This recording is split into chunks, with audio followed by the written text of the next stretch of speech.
What's going on, everybody? Welcome to another episode of Titletown Talk. I'm your host, Ian Ewing. Welcome to the show. Happy Tuesday.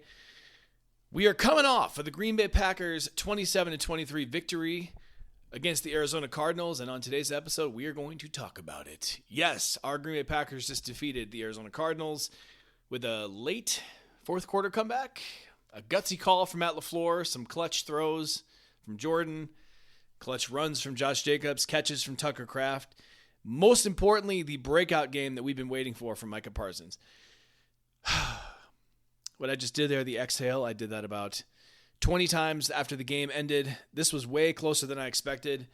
And coming into the game, we talked about how this Cardinals team is going to be desperate. They have a crazy schedule coming up.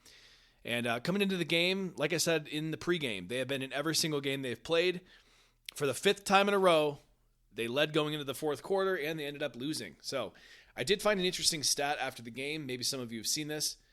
The Cardinals' defense is number one in the league in quarters 1 through 3, but they're last in the league in quarter number 4. So, that stat might have been helpful going into the game, and I didn't see it till after, but probably would have made me feel a little bit better in the moment of how this game went. Maybe it would have changed my prediction a little bit. I know I predicted a very dominant game from the Packers, and I seem to be having this same conversation with you guys after every game. But I'm going to lean into the cliche for a minute. Road wins, they're always hard. You should never apologize for getting them, yada, yada, yada. I do think it's interesting. So I kind of knew this game wasn't going to go smoothly when I heard about the plane delay. Some of you guys may have heard about this. If you haven't, you'll hear it right now. The Packers were sitting on the tarmac in Green Bay for 5 hours. 5 hours.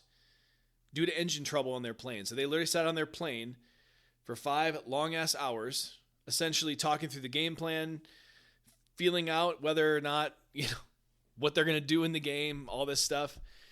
I just felt like that was a sign that this game was going to be pretty tough.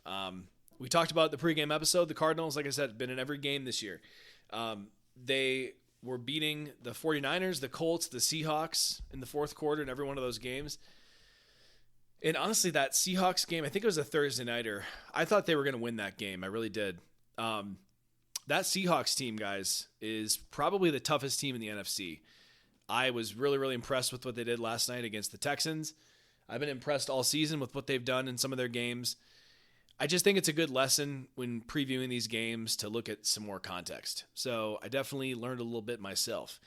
I'm just glad they got the win. Let's go over some of the good stuff from the game. Quick summary. The offense found their footing after one of the most brutal starts in offense they've had in the last couple of years. It didn't really take until that final drive in the first half where they actually seemed like they were going to be able to turn it around. Obviously, I was talking to my wife during the game when they lined up to actually run a play right before half, and then they complete the 22-yarder, and then they kick the field goal, which was insane. They did not have a pulse that first 2.5 quarters, roughly. They eventually got into a rhythm and played pretty well, so I'll give that some good. Next thing was the pass rush. They had 28 pressures in the game, 13 hurries, 8 quarterback hits, 5 sacks. I think one thing we can take away from this game is that they can build on that going forward.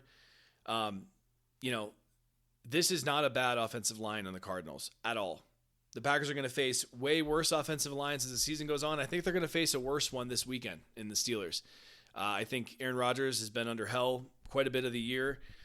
He does get the ball out quick. I guarantee that's going to be their game plan. We'll talk all about that as we get closer. So as good as this pass rush was, it's only going to get better. They play worse offensive lines, and they're going to get LVN and Devontae Wyatt back at some point. The last good thing from the game, the fourth quarter comeback. I don't remember who wrote this article, but it was really good. Might have been Wendell Ferreira. I'm not sure who it was, but they wrote an article talking about how, games like this where they come back in the fourth quarter, they're kind of like character wins and scars on a Super Bowl team. You kind of learn from them. You learn how to overcome adversity. You have a game like this on the road.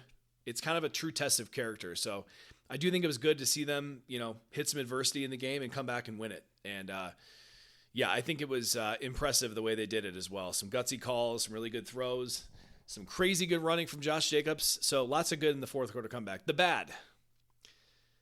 Matt LaFleur's game plan was terrible. I'm not a fire Matt LaFleur guy. In fact, anybody who says that is really stupid. No offense. If there's anybody that listens to the podcast that wants to do that, I don't mean it personally. It's just a stupid opinion. I think the team not knowing if Josh Jacobs was going to go in this game or how much he could play if he did play, I think that forced them into a different game plan. I'd be willing to bet that the game plan they put together Tuesday, Wednesday, it wasn't what we saw on Sunday. I'd be willing to bet a crazy amount of money that that's the case. I think that LaFleur overthought the crap out of his game plan. He tried to get too cute at times.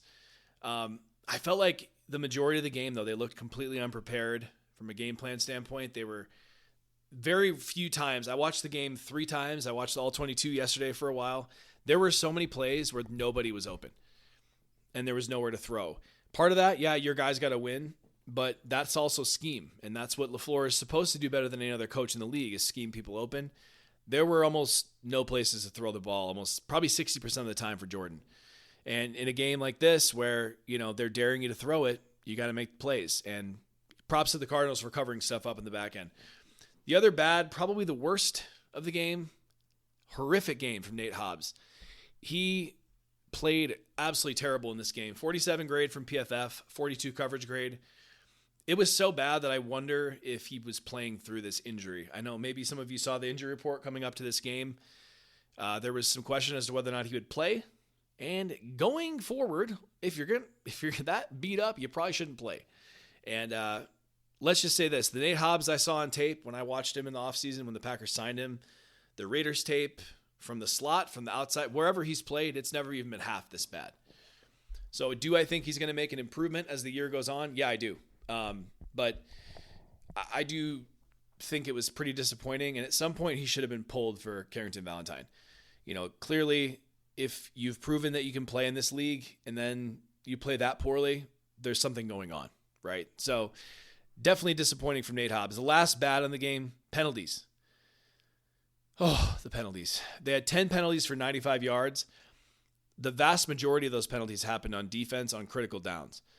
We'll talk a little bit more about this later on the show, but they seem to get a penalty every single time that they actually got to stop. They would get a penalty. Every time they got to stop or they needed to stop, the play got called back.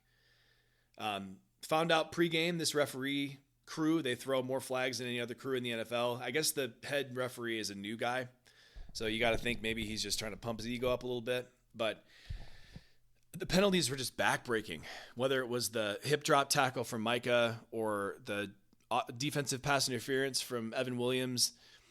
It all happened when the Packers defense finally got a stop or made a play almost every single time. So that was incredibly frustrating. So that's the good and the bad from the game. Let's get into the players of the game real quick. My players of the game. Got to start with Micah Parsons. Ironically, I said it in the pregame episode. I felt like this needed to be his coming out party. And boy, oh boy, was it. He played out of his damn mind in this game. I've not seen a game this dominant since the Zadarius Smith game against the Vikings in 2019. If you guys haven't seen that game or if you haven't watched Zadarius Smith in that game, just YouTube it. Packers Vikings week 16, 2019. He absolutely took over that game.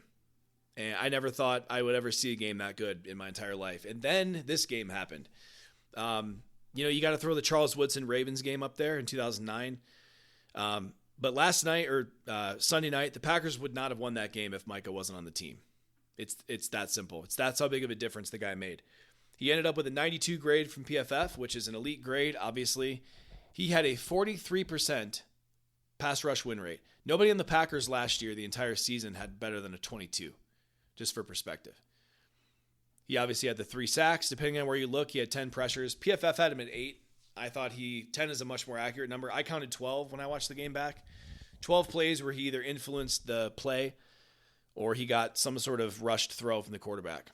There were literally plays where the dude was triple teamed and he still got pressure. I mean, I don't even know what to say. I don't even have any words for that.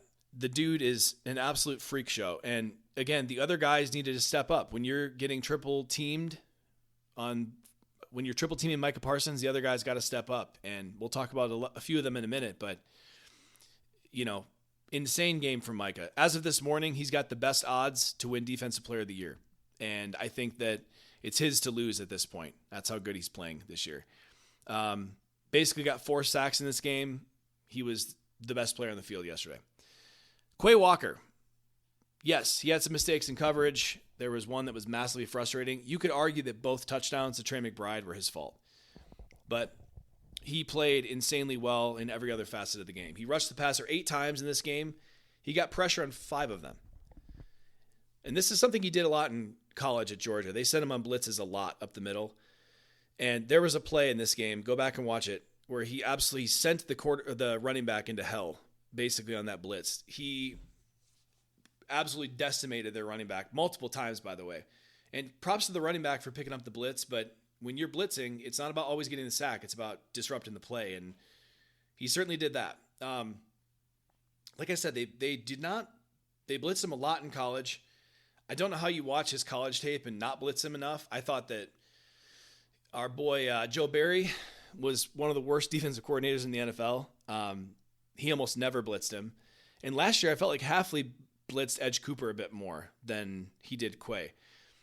Quay is a better blitzer than Edge Cooper, full stop. And Edge is a better coverage player than Quay Walker. So I do think that hopefully this game, maybe we see a little bit more of the Quay Walker blitzing going forward. He had 1.5 sacks in this game, made multiple good plays against the run. Just overall great game from Quay. 91 pass rush grade, 81 tackling grade. Massive, massive game from Quay. Did get hurt in the middle of the game. Turns out he's okay. Ended up returning to the game. But I think this was the game where, his agent calls the Packers and he's like, yeah, that $15 million that we want, we're not budging from that number. And I think that extension might get done sooner than later. Lucas Haversick, the kicker, the substitute teacher, yet again, came in, made all of his kicks. If you guys don't know the joke, the dude was interviewed after the last game, and he said if he wasn't playing football, he'd be a substitute teacher, which is just hilarious. Yet again, he made every extra point, made all of his field goals, and most impressively, the dude nails a 61-yarder at the end of the half, which was first of all, crazy that he made it. I told my wife, I was like, there's no way this dude's going to make this, but he steps back, he kicks it, he makes it with relative ease from 61. The graphic said it could have been good from 63. Franchise record, mind-blowing kick. Ironically, the dude's probably going to be kicking for somebody else next week when McManus comes back. But what a story. I mean, he got another game ball from LaFleur in this game. Again, the Packers don't win this game if he doesn't make all of his kicks. So massive, massive kick from Lucas Haversick. Josh Jacobs. Gutsy game from Jacobs. We didn't even know if he was going to play going into this game, and then he goes in and plays and scores 2 touchdowns, wins the game on his final touchdown. He played really, really well in this one. He didn't get a lot of carries. I think it was 14 in the game. Obviously, the calf injury, hampered him a little bit. He was on a snap count for sure. But when he did play, he played well, ultimately. He had some really strong runs in this one. They didn't really feature him in the passing game this week, which, they're only going to do that so often. So far this season, Josh Jacobs is the top-rated running back in the NFL on PFF. So would I take him over Jahmyr Gibbs and Bijan Robinson? I would not. But he is far overperformed what he's gotten blocked for him this year. We'll just say that. As soon as the Packers tighten up the run blocking, we're going to see him go off. And again, he's going to run better as the weather gets colder. It's the same thing last year. Yeah, you had the breakout game against the Colts last year, but when temperatures got cold in Green Bay, that's when he took off. And I think it's going to happen again this season. Jordan Love. Yeah, the stats didn't jump off the page in this one, but he made some really, really clutch throws. PFF didn't like him. They didn't credit him with any big-time throws. I thought he had at least one. They credited him with 2 turnover-worthy plays. One of them was that fumble when he got gut-checked by that linebacker, which, yeah, he shouldn't have run the ball on that one. He should have slid. But that throw to Tucker Kraft on 4th down, the one that advanced for the game-winning drive, he made another crazy throw to Golden in the first quarter on 4th down. Just a ton of really, really strong throws. He just had a nice game. Lack of stats, yeah, it's a reminder that the box score doesn't tell the whole story when you're playing quarterback. ESPN had him at a 72 QBR in this one, which is really, really good. I think the highest they had last year was like 81. Jacoby Brissett, who I thought played really well for the Cardinals, ironically, he had a 32. So, maybe it's a flawed metric, probably is, but just goes to show you that he still played a good game. Romeo Doubs, 6 catches for 72 yards, 4 first down conversions, though. Yet another game where Jordan needs a play, he looks for Doubs.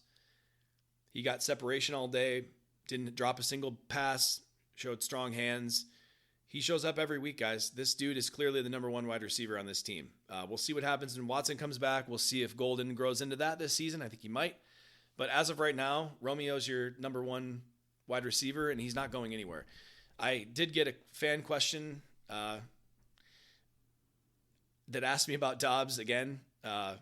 Should we trade him? Should we not? The only way in hell you trade him is if they get like a 2nd-round pick for him.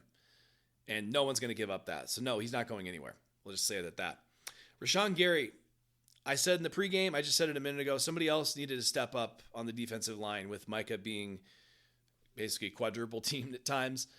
He's been pretty quiet the last 2 games. Didn't really make an impact since the Cleveland game, honestly.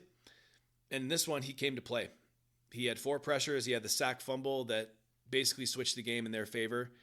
And he really showed that he's a threat outside of Micah. And I think he needs to even play better than this. He's got a whole other gear that he hasn't reached yet that he needs to reach at some point. But really, really good game from Rashawn Gary. Carl Brooks, speaking of someone who needed to step up from a pass rushing standpoint, Brooks had 5 pressures in this one. He drew that holding call on the final drive that pushed the Cardinals back 10 yards.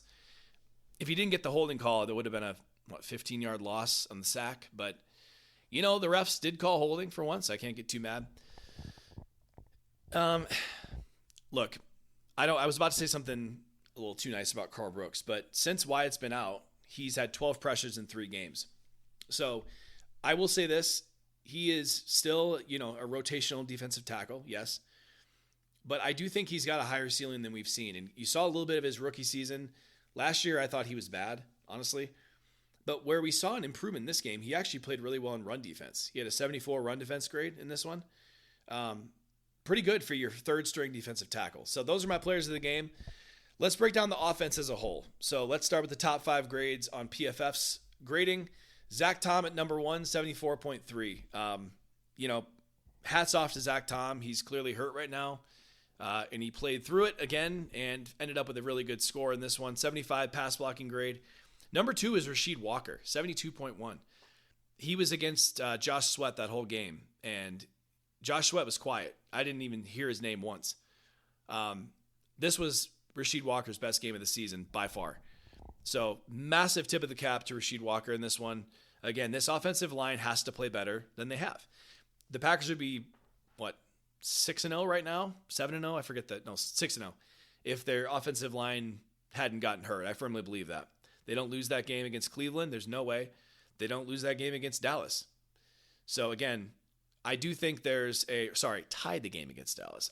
I think of it as a loss, but it's not. We just love to see Rasheed Walker stepping up a bit. Josh Jacobs was the number 3, 71.2. We already talked through Jacobs' gutsy performance from him in this one. Matthew Golden, 67.7.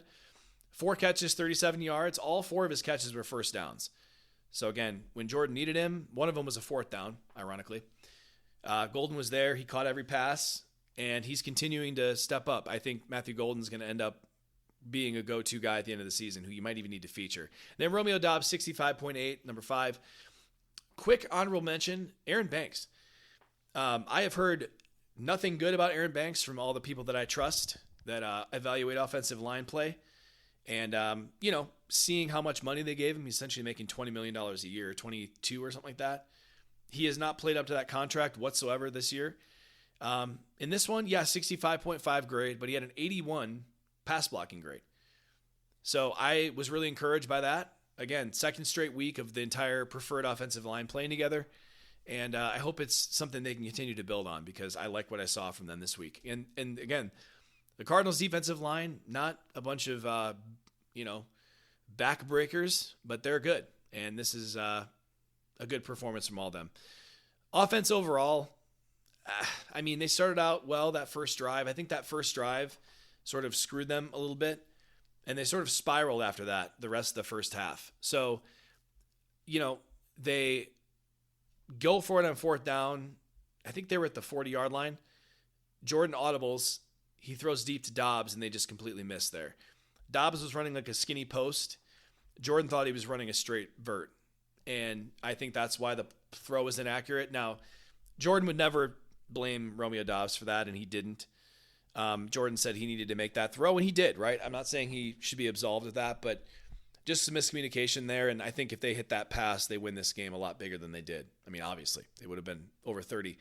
So again, they're just like a couple plays away in all these games from being over 30.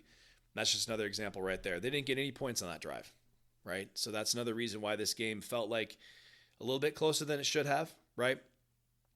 Second half was much better, right? We talked a little bit earlier about the game plan. I thought it was really bad.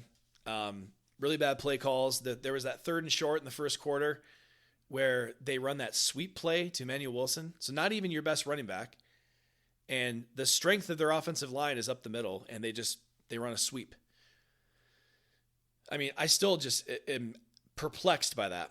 And then at the end of the game, the final drive, they do an outside toss to Josh Jacobs that ends up bringing up that 4th and 2 that they end up converting, right? But why you would do a toss in that, it blows my mind. Josh Jacobs' strength is not being faster than everybody and running to the outside. It's running up the middle. So again, I think it's just disappointing from LaFleur in this one. I love Matt LaFleur. I think he's a phenomenal coach. Clearly he's underrated in Packers circles. It's crazy to have to say that, but I just felt like he overthought this game plan entirely. So hopefully they can pick it up. They're going to need their A game next week against Pittsburgh. All that being said, right, they scored 27 points on what I would call a C game in this one. So it just goes to show you how good this team is, right? For them to be basically playing a C-level game, to be that far off with a horrible game plan, they still scored 27 on a good defense. That's really impressive, right?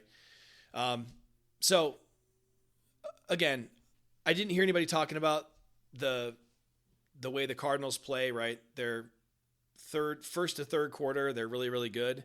And then their fourth quarter, they're bad. But you really do have to tip your cap to the Cardinals in this one. Right? They gave the game away, right? That's what they've been doing all season. But they should have been favored more than they were. And I thought they played really well in this one. But all in all, Packers offense, you got to be happy with the way things ended. Let's go to defense. Top 5 on defense. Micah Parsons. I'm not going to fire up the Micah hype train again, but you guys know he's worth every penny of that contract. He's currently favored to win Defensive Player of the Year. Like I said earlier, the dude's a freak. I won't go on anymore. Number 2 was Colby Wooden at 86. So I was going to put him in my players of the game. I don't know why I didn't actually, but I thought he played really, really well in this one, particularly in the run game. He didn't have much impact in the passing game, but that's not his role anymore. He's not in there on passing downs. He's in there on early downs. He had that crazy stuff in the backfield where he basically decleated that Cardinals guard, and then he buried, I think it was Bam Knight, for like a 5-yard loss. There was a screen in the third quarter that he completely blew up that he read like a book. He was able to tackle this guy for a 2-yard gain at linebacker depth. So crazy play from him there. I've said it before. I'll say it again. This dude was going to be cut. Like a lot of Packers people who I trust, by the way, all thought he could have been cut before this season.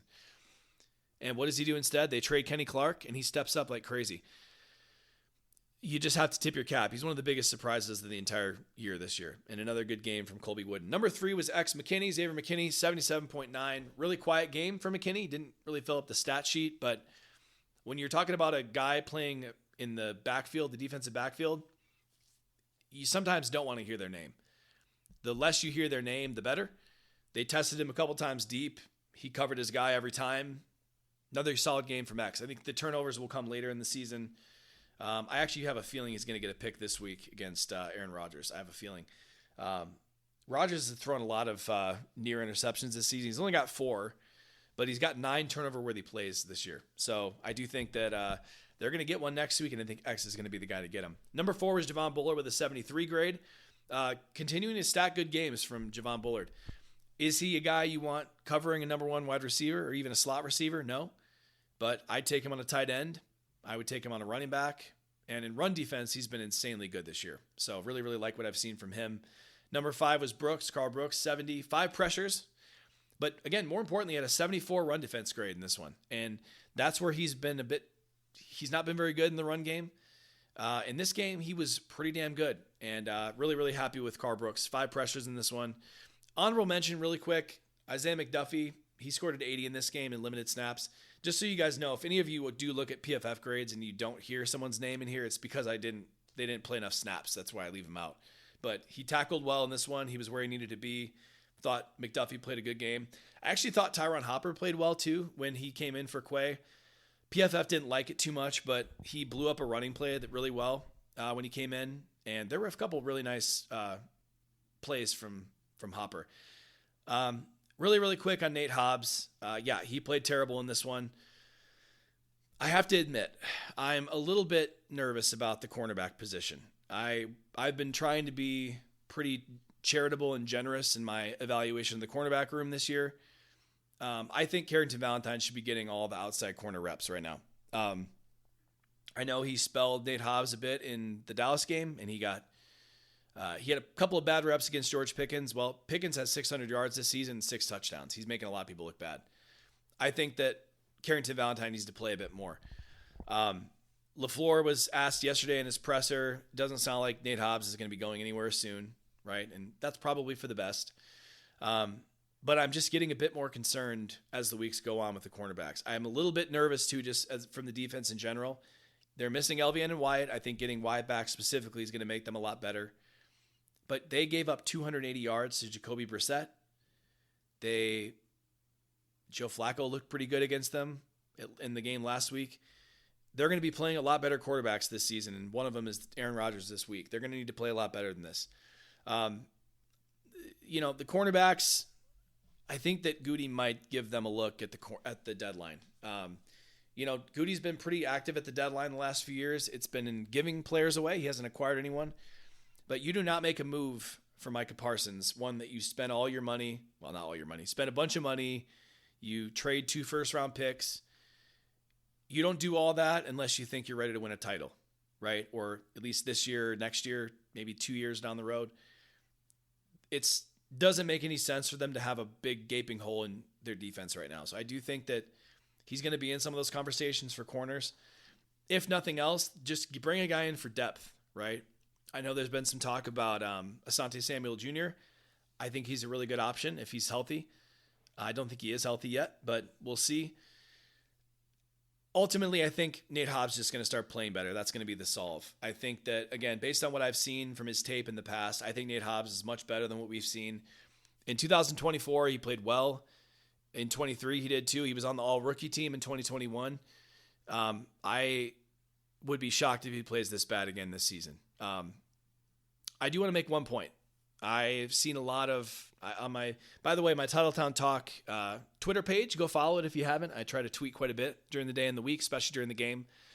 I saw a lot of stuff about how, the Packers shouldn't have traded Jair. They shouldn't have gotten rid of Jair. Like, they should have kept Jair, blah, blah, blah. If you guys recall, one of my bold predictions going into this season was that Nate Hobbs would have a better season than Jair. If anyone is still in the they should have kept Jair camp, I'm going to run some numbers by you, and this is all real, by the way. Jair's PFF grade this year is 36. His coverage grade is 31. Okay, so you don't like PFF? Fine. Go watch the All-22. He is playing really, really, really bad this year when he has played. Ironically, he's only played 2 games. So, again, the idea that Jair would be helping this team in any regard right now, there's no way. He did not play well either last year when he was healthy. There were a couple games where he got dusted. That first game against the Eagles, he almost single-handedly lost in that game. That second half touchdown to A.J. Brown, that long one, that was him. That was Jair. So I love Jair. When he was good, he was really good. And in 2019 and 20, I was his biggest fan. So I really wish he never got hurt. Obviously, I wish he was still on the team. It was still the right decision to sign him to the extension, but he is not what he was, and we need to stop living in the past. Now, if your argument should have been, they should have addressed corner in the draft, I agree. There were guys in the second round that they could have drafted that they passed on. One of them was Trey Amos, by the way, who's having a good season for the Commanders, by the way. But it is what it is. It's done. It's over. Now we just have to see what they do at the deadline. Just to kind of put a bow on the defense, they played pretty sloppy, yes, but they really just beat themselves again, right? I'd said I would mention the penalties a little bit, right? Most of their penalties were on defense. A lot of them were on third downs that they They stopped the Cardinals. God, I almost said the Commanders. They stopped the Cardinals they're about to get the ball back, and then there's the hip drop tackle. There's the pass interference on Evan Williams. 10 penalties for 95 yards is not going to cut it. And again, if I'm being honest, I'm not the blame the refs guy. I think it's a ridiculous way to play this. I'm not a Bears fan who blames the refs every week, or Lions fans too are bad. This referee crew has called the most penalties in the league. I saw that coming into the game. I thought I should mention it on the podcast. I didn't. It continued Sunday, and I do think, this is a little bit of an outlier for the defense. I think they're going to step up and play a lot better against the Steelers next week. I think that they know the magnitude of this game. They know Rodgers is going to come in with his hair on fire, ready to beat the hell out of his old team. I think the defense holds up well. I do think Halfley gets this corrected in general, though. The defense is still number 10 in points allowed, number 6 in yards allowed, number 2 in run defense, but most importantly, they're still the number 2 ranked defense in DVOA. So when you figure in competition level, they're still the best second best in the league. So I am totally fine with where this team is. I think they need to play better. I think they will play better. They just need to be playing better in December and January, ultimately. They have some time to figure it out, and I think they will. Just for some final thoughts here. If you're not feeling good about where the Packers are at, I get it. Outside of the Packers suck, fire Matt LaFleur, or any other ridiculous shit I see on Twitter from some people, let's do a quick thought experiment. So if I went on the podcast, the first episode of the season, and I said, I got a crystal ball and I'm going to look into the future. I'm going to look at week 8 and see where we're at. If I said the Packers are going to have one loss, they're going to be the number 1 seed in the NFC right now. They have the best odds in the NFC to make and win the Super Bowl. They still haven't even played above a B game so far. If I said all these things were true, everybody would have taken that. I would have taken it. You would have taken it. Your mother would have taken it. Your dad. Everybody. If I continued the exercise and I told you Micah has 5.5 sacks, 37 pressures, 27% pass rush win rate, Gary has 5.5 sacks, Jacobs has 8 TDs, Jordan Love has 1,500 yards, 10 TDs to 2 picks, 70% completion, all this stuff, I could keep going. All of us would have been happy, right? I know I would have. I know it doesn't feel good right now. It doesn't feel good enough for a team that sold their soul to get Micah Parsons, right? Or they've showed how good they can be week 1 and 2, so go be it every week. I get it. But they don't have to be great right now. I said it last week on the podcast in detail. You don't get an award for playing well in September and October. You just don't. So the one thing that makes this more frustrating is we want to see this team blow out some of these bad teams, and I get that. They seem to be playing the poorer teams worse than we expected, right? But when they played good teams, they played really, really well. That Lions team is really good. And they probably right now, I think they are better than the Packers currently. I think the Packers have a higher ceiling. I think they'll be better at the end of the season. They played well in the good teams. Dallas is much better than people thought. They just are. I think the Dallas is going to make the playoffs. Remember this conversation. In fact, I would be shocked if they weren't the wild card in this NFC. I think they're going to make it. I'll give you guys a quick prediction, then we'll jump off. The Packers play the Eagles in 3 weeks. So they got the Steelers next week, the Panthers, then the Eagles at home. I think when the Packers play the Eagles, that's going to be the best game of the season for the Packers so far. I bet you they beat the Eagles by at least 10 points in that game. So, anyway, that'll do it for the review for the Arizona game. Next week, guys, the most exciting game of the year, in my opinion. Steelers versus Packers in Pittsburgh. Sunday Night Football. Aaron Rodgers playing his old team. I know LaFleur was asked about it. He said, yeah, we're playing the Steelers. Aaron Rodgers happens to be the quarterback. I think that's the right mentality to have. I think that's what they're going to have. I will tell you guys this. Aaron Rodgers is going to come in very, very motivated to win this game. Full stop. The dude has a chip on his shoulder the size of Montana for the Packers. Obviously, I think he's still salty about the Jordan Love pick. And then moving on, I think he either plays out of his mind on Sunday or he plays really bad trying to force the magic. You can bet that he's watching tape right now. He sees Nate Hobbs out there. One thing that Aaron always used to do is when he identified a weakness, he attacked it. So I guarantee you he's going to see Nate Hobbs and he's going to be like, all right, we're going to target that dude. Mark my words. Steelers overall, we'll break them down later this week. I think they're a pretty average team. They're 4-2. They looked pretty bad against the Bengals last week. They looked good on offense, but bad on defense. This defense can be had. The only reason they've been competent on defense is turnovers. They've forced the most turnovers in the NFL. I think it's at least top 5. So if the Packers don't turn the ball over, I have full confidence that the offense is going to put up points. I think you can have this defense. You can have your way with them, and I think they just might. They can have their way with this defense. I think they will. The only scary thing on that team is their pass rush. They're one of the few teams in the NFL who can rival the Packers in their ability to rush the passer. But their defensive success has been completely based on turnovers so far and getting pressure. They pressure guys. They get pressure when they need it. They force quarterbacks to turn the ball over. So all the Packers have to do, get out of your own way. Don't beat yourself this week. And we will go into that Steelers episode or Steelers recap feeling really good about ourselves. That'll do it for today, guys. Like and subscribe to the YouTube channel. Download the podcast. Send me a question. I keep saying I'll do the questions soon, but I keep taking and recording 40-minute episodes. Promise you we will do them Friday or Saturday this week when we upload the preview episode. But I appreciate you guys listening. Good night. Have a good one. Go Pack, go.